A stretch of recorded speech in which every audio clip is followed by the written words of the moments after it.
Disambut langsung Erick Thohir, Mbappe tiba di Indonesia. Ini benar-benar tidak masuk akal. Mbappe dikonfirmasi siap perkuat Timnas Indonesia. Saudara Ketua Umum PSSI Erick Thohir mengabarkan Timnas Garuda bakal mendapat tambahan amunisi pemain baru.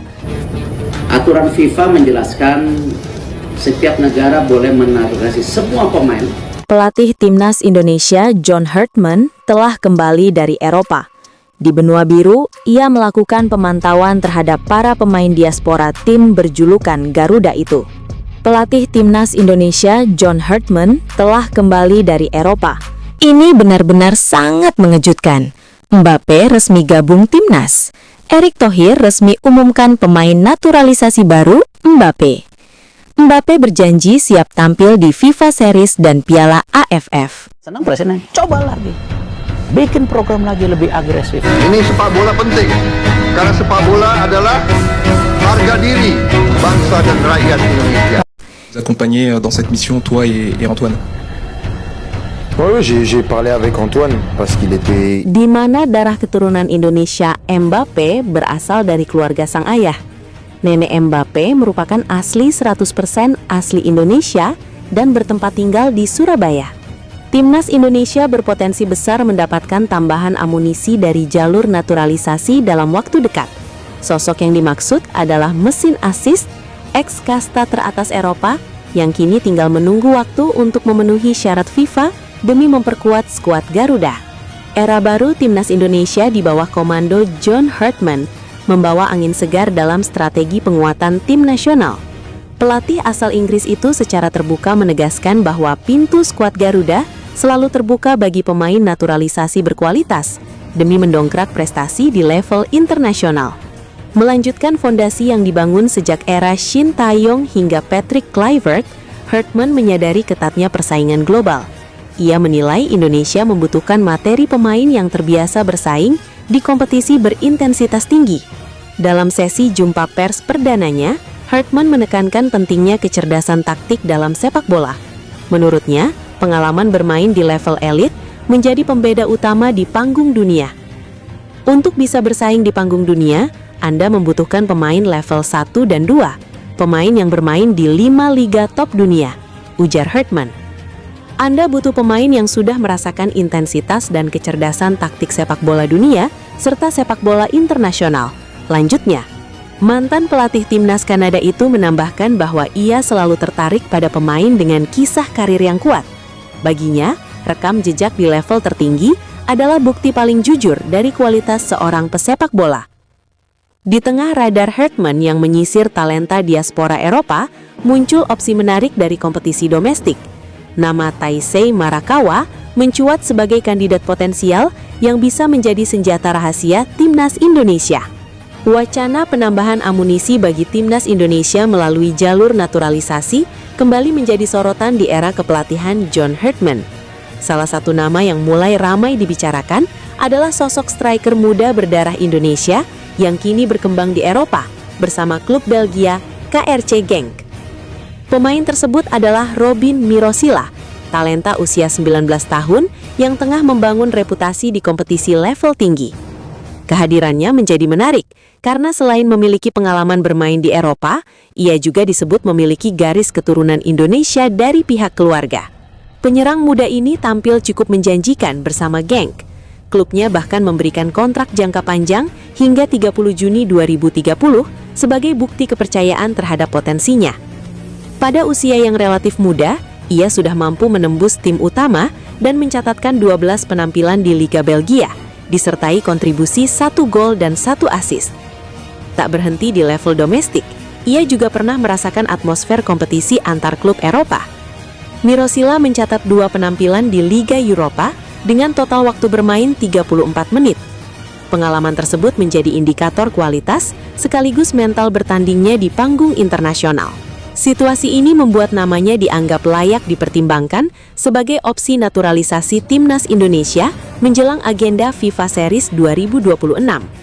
Statusnya masih memenuhi syarat karena belum pernah membela tim nasional senior Belgia, meski ia telah tampil di berbagai kelompok usia, mulai dari U16 hingga U19. Dari sisi latar belakang keluarga, Darah Indonesia disebut berasal dari ibunya yang berasal dari Yogyakarta, sementara ayahnya berasal dari Genk, Belgia. Kombinasi ini membuka peluang administratif apabila proses naturalisasi benar-benar ditempuh di masa depan. Jika melihat dari perspektif teknis, ada sejumlah keuntungan yang bisa didapat jika pemain seperti Mirosila bergabung dengan skuad Garuda. Salah satunya adalah nilai jangka panjang. Usianya yang masih muda memberi ruang pengembangan sebagai investasi tim nasional dalam beberapa siklus kompetisi. Perjalanan karirnya juga menunjukkan progres bertahap. Ia berkembang dari level akademi hingga mencapai skuad utama Genk. Dalam prosesnya, ia sempat beradaptasi di berbagai posisi sebelum akhirnya difokuskan sebagai penyerang tengah, peran yang kini menjadi identitasnya di lapangan. Dalam hal karakter permainan, ia dikenal sebagai striker dengan profil defensive forward. Tipe pemain seperti ini tidak hanya fokus mencetak gol, tetapi juga aktif turun membantu membangun serangan dan menekan lawan sejak fase awal permainan. Mobilitas tinggi dan etos kerja menjadi salah satu ciri utamanya. Statistik performanya di level pengembangan juga cukup stabil. Ia pernah mencatat 6 gol dan 3 assist dalam 16 pertandingan bersama Jong Genk di kasta kedua Liga Belgia musim 2024-2025. Pada musim sebelumnya, ia membukukan 4 gol dan 2 assist dari 23 laga. Sementara di tim utama Genk, ia mencatat 1 gol dan 1 assist dari 18 penampilan. Rekap statistik keseluruhan menunjukkan konsistensi perkembangan. Jong Genk, 48 pertandingan, 11 gol, 5 assist. KRC Genk, 16 pertandingan, 1 gol, 1 assist. Selain pengalaman klub, rekam jejak internasional di level junior juga menjadi nilai tambah. Ia telah mengoleksi caps bersama tim nasional Belgia kelompok usia, termasuk 4 penampilan bersama U19. Pengalaman ini menandakan ia telah terbiasa bermain dalam kompetisi dengan standar tinggi. Dari sisi perkembangan pemain muda, klub-klub Belgia seperti Genk memang dikenal memiliki sistem pembinaan yang kuat. Akademi mereka pernah melahirkan pemain-pemain top Eropa, sehingga lingkungan kompetitif tersebut turut membentuk kualitas teknis maupun mental pemain muda. Meski begitu, peluang naturalisasi masih sebatas wacana dan belum ada pernyataan resmi terkait rencana tersebut. Namun kombinasi faktor usia, pengalaman di kompetisi Eropa, serta latar belakang keturunan Indonesia membuat namanya menjadi salah satu prospek menarik untuk dipantau. Apabila suatu saat proses tersebut terrealisasi, ia berpotensi menambah variasi pilihan di lini depan timnas Indonesia. Terlebih di tengah upaya membangun tim yang kompetitif di level Asia, keberadaan pemain dengan pengalaman kompetisi Eropa bisa menjadi nilai strategis bagi perkembangan skuad ke depan. Pendekatan ini sekaligus melanjutkan tradisi naturalisasi pemain yang sebelumnya sudah dilakukan oleh tim-tim pelatih terdahulu, seperti Shin Tae-yong dan Patrick Kluivert. Hartman membuka pintu lebar bagi pemain diaspora yang memiliki darah Indonesia, tanpa terkecuali asal Eropa atau liga lain. Tantangan dan peluang naturalisasi. Meski peluang naturalisasi besar, Hartman juga menghadapi realitas bahwa banyak dari nama besar dengan level liga tinggi belum tentu bersedia langsung berpindah paspor. Beberapa pemain juga masih fokus ke klub mereka masing-masing di Eropa dan belum memastikan komitmen bermain untuk timnas Indonesia pada jangka panjang. Namun, langkah ini tetap dinilai sebagai bagian dari strategi jangka panjang untuk memperkuat basis pemain Indonesia agar makin kompetitif di panggung Asia, bahkan dunia. Era John Hartman di timnas Indonesia membuka babak baru dalam strategi naturalisasi pemain. Dengan mengincar berlian Eropa yang bermain di liga bergengsi seperti IPL dan Bundesliga, Hartman menunjukkan ambisinya untuk membawa skuad Garuda menuju level baru, tidak hanya di kompetisi regional, tetapi juga di panggung global seperti Piala Dunia 2030. Pelatih timnas Indonesia, John Hartman, buka-bukaan dengan kondisi skuad Garuda Merah Putih. Dalam kanal YouTube Timnas Indonesia pada Minggu 8 Februari 2026, pelatih anyar asal Inggris ini membagikan pendapatnya. Menurutnya, Timnas Indonesia sudah punya pemain yang matang. Nama-nama pemain abroad yang terdaftar sebagai starter juga sudah berpengalaman mengolah si kulit bulat.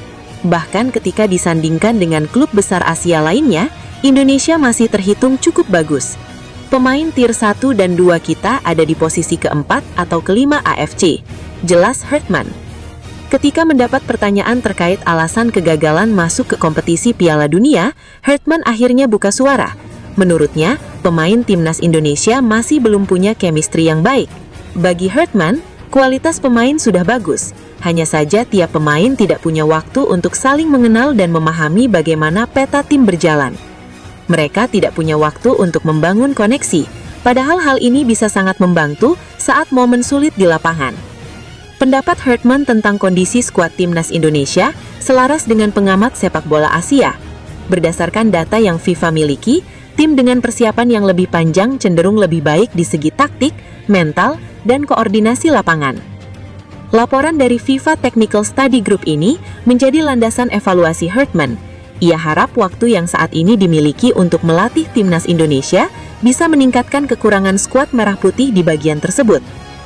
Mendapat pertanyaan terkait strategi, Hartman menegaskan punya filosofi sendiri. Filosofi ini membuatnya memanfaatkan tim yang sudah terbentuk, bukan terus-menerus mencari pemain baru. Dengan kata lain, Hartman berniat memaksimalkan kondisi skuad timnas Indonesia hingga optimal. Meskipun Hartman tetap terbuka dengan adanya tambahan pemain emblak. Menurutnya, setiap pelatih harus bekerja dengan apa yang ada. Apalagi ia melihat pemain timnas sudah cukup matang sebagai pemain profesional, sehingga ia memilih tidak meragukan kualitas dan skill yang mereka miliki. Sebagai pelatih baru, Hartman tentu harus melakukan adaptasi terlebih dahulu. Karenanya, ia meminta banyak pihak sedikit bersabar sampai selesai memperbaiki kondisi skuad timnas Indonesia saat ini. Saya pikir dengan para pemain yang sudah kami rekrut, tetap butuh waktu bagi mereka untuk bersatu. Tutupnya. Beliau ini adalah keturunan Indonesia. Profil orang tua Kylian Mbappé. Mbappé adalah pesepak bola timnas Prancis yang lahir dari keluarga campuran yang ekonominya lemah. Ayah Mbappé, Wilfried Mbappé, adalah imigran Prancis yang berasal dari Kamerun. Sedangkan sang ibunda Indonesia berasal dari Indonesia. Faiza Lamari adalah figur sentral dalam karir sepak bola Kylian Mbappé. Selama bertahun-tahun, dia menjadi sosok penentu bagi setiap keputusan yang diambil si kapten timnas Prancis. Lamari memegang kendali atas negosiasi kontrak hingga keputusan terkait citra dan investasi Mbappé.